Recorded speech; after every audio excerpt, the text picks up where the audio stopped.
Hey, friends. Good evening. Good evening. I hope this thing is working.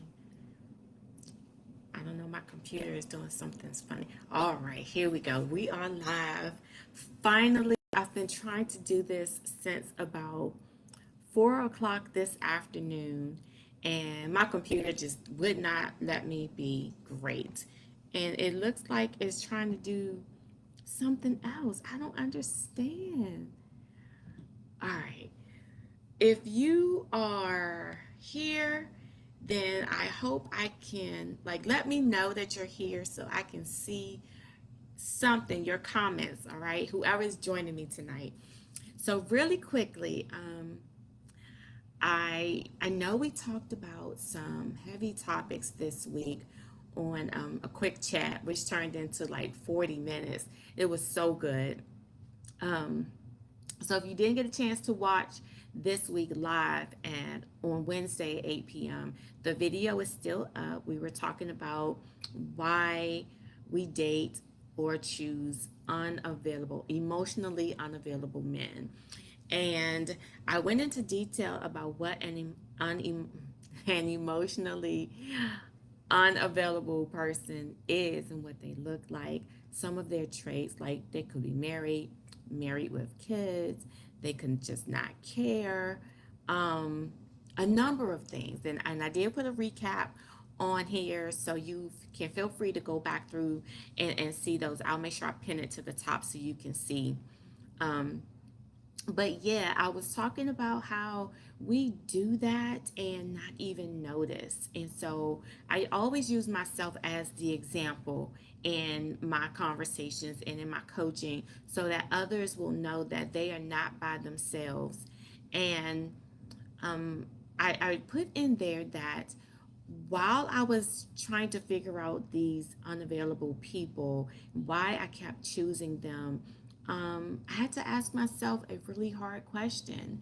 And that question was, am I displaying and giving off this energy like I'm unavailable? And I was. I really, really was. I was giving off the energy like I wasn't available. Even though I said I wanted certain things, um, I still wasn't available. I wasn't making myself completely open and free. In relationships, it takes vulnerability, it takes transparency, it takes honesty. And all of those things you have to do and start with yourself on. Some things, um, like you have to be transparent and real honest with yourself. Like, say, I really do want X, Y, and Z. I really do need to have this in my life. And if you're not getting that in the relationship that you're in, or even giving that to yourself, you really need to step back and see if that is something that you need to work on. Um, and so, yeah, that was the first thing, acknowledging that I was giving off the same energy that I was getting back in return. And that's usually the case, usually, not always. And so that's one of the first steps in starting over with any relationship, with anything in life, even when you have to start another job, you're starting over. And before you even leave a job, you have to acknowledge, listen, I'm not happy here. This is not what I want. I really do want something different. You have to acknowledge that and be honest and truthful with yourself about it. And so it's like that in relationships too. And then after saying, okay, this is what I've done, this is how I've contributed to the demise of some of these relationships, not everyone, but why did I do this? And what caused me to push people away? What caused me to want to have distance?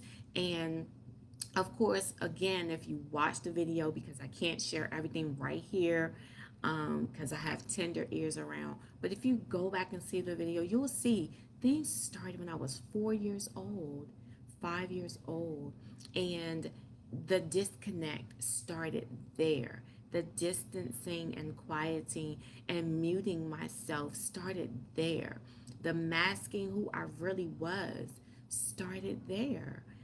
I can remember being in friendships with people or relationships or situationships and not truly being myself, not being the quirky, weird, nerdy, funny, God loving person that I am. I wasn't that. And I did things to be accepted. So I bought people stuff, I gave them money, whatever it is. But it wasn't, I could do those things, I could give those things, but I wasn't truly giving my heart because I was afraid of being hurt. And many times, people who are emotionally unavailable, they don't invest everything. They don't give their hearts, and usually it's because they've been abused or misused in the past. They they don't want that anymore, and so to avoid it, they don't give their all. To avoid that, they don't show up. To avoid it, they just hold back. Hey, ma'am, how you doing? Thank you for joining me so late in the evening. I've been trying to do this since about 4 o'clock today, and my internet connection where I was just was not working. So I figured better late than never. I'll let her know you said hi too. But but yeah, feel free to put in the chat anything if something pops up, or I say something that resonates with you, or you have a comment, put it right there. We can chat about it right here. Um, so yeah, I had to see that all of those things contributed to me shutting down. Like I had a wall around my heart and my life, like Fort Knox times 10. You weren't getting that close to me because I wasn't going to get hurt again. And so when I really did acknowledge that that's what I was doing, I was like, okay, so that's what it is. Now what? What do I do? So I go to God because that's all I know. So we're having this conversation like, okay, listen, you've shown me myself. You've shown me where, these things started, and you've revealed to me this cycle that I'm in. Now what? And you know what he said to me? Forgive those people. What? Forgive? All right, well, if that's what I have to do to get to what I want, then that's what I'll do. And again, and in the beginning, it was surface forgiveness. It was, oh, okay, I forgive them. But no, because when I heard their names, I still felt disdain. So I had to truly go back and like repent, and I had to ask God to help me forgive. And it's a process. Like everything is a process. You hear it over and over again, but it really is. Forgiveness, for some reason, in some situation, it takes longer.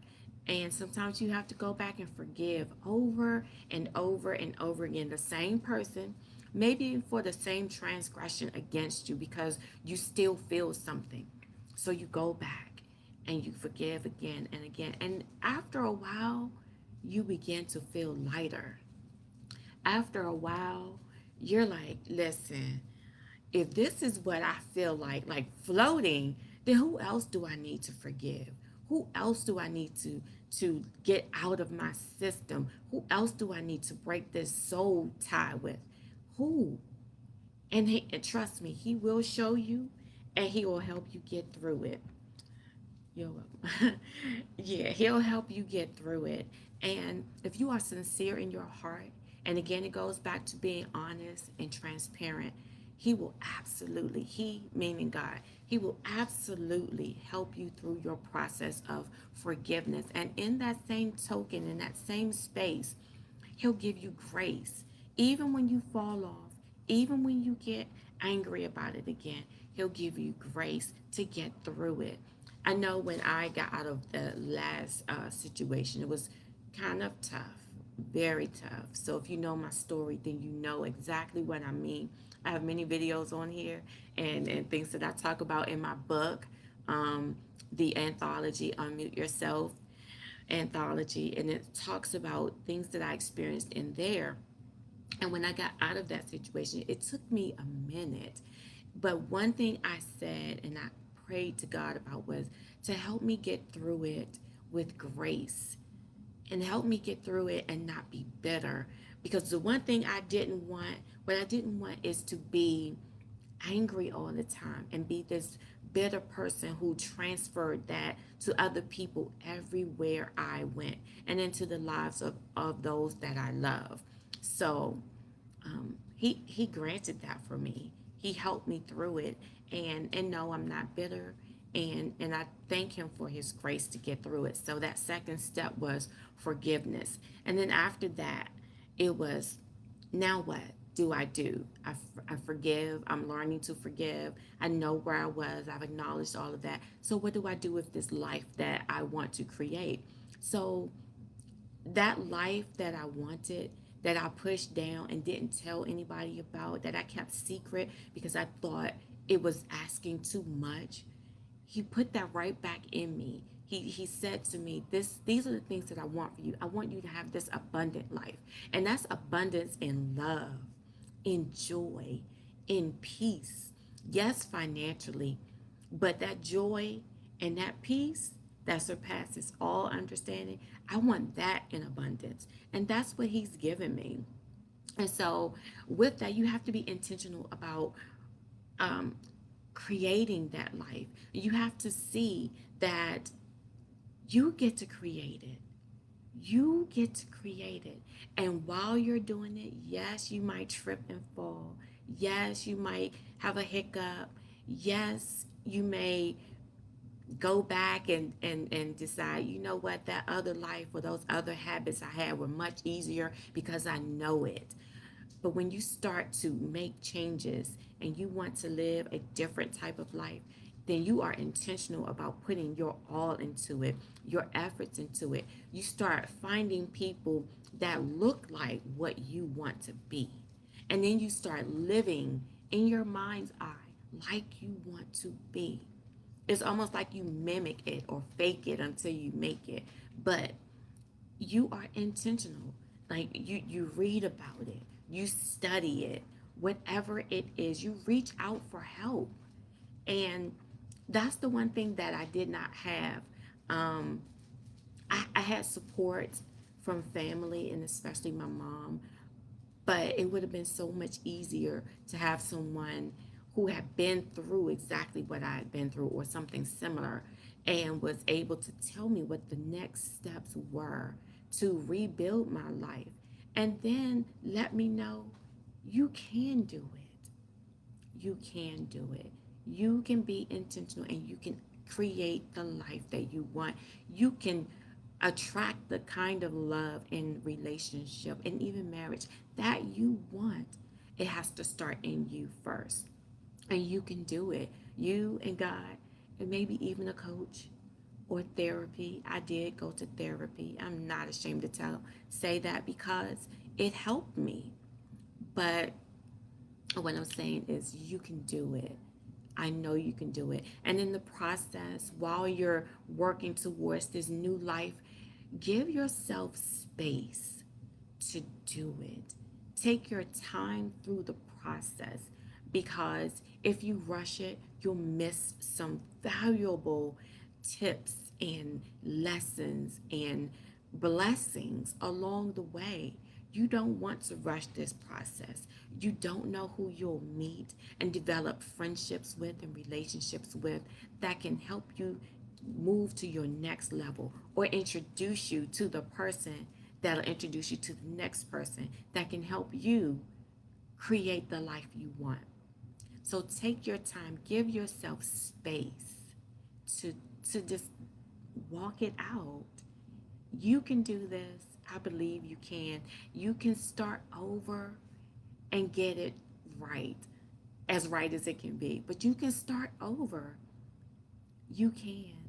And there's nothing wrong with it. You haven't missed out on anything. You're right where you are supposed to be at this point in your life. Now, let's grab it, let's run after it, and be intentional. So, your first step, acknowledge where you are. Your second step, forgive.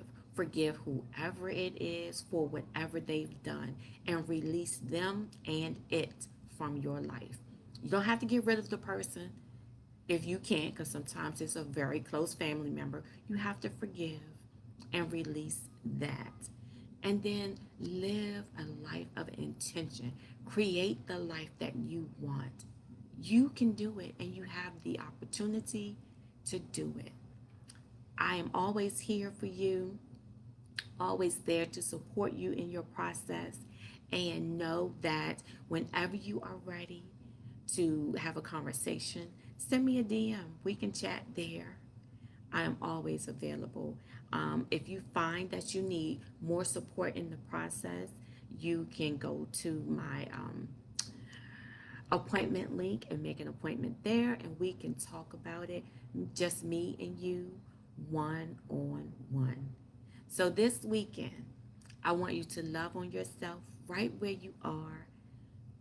Give yourself some grace and some space, and think about the life that you want to live. Like, have fun writing out the life and the quality and the requirements and the standards that you absolutely have. And then make a declaration that you will not accept anything other than God's best for yourself. No more crumbs. We are not accepting crumbs. We want to pull up our seats to the feast at the table, the one that God has created for us. All right. I'm gone. It is 11:15 p.m. Thank you for watching. I hope you catch the replay. If you do, put in the chat replay. Let me know that you watched, and let me know if some of this helped you or not, okay? All right, y'all. Have a wonderful night.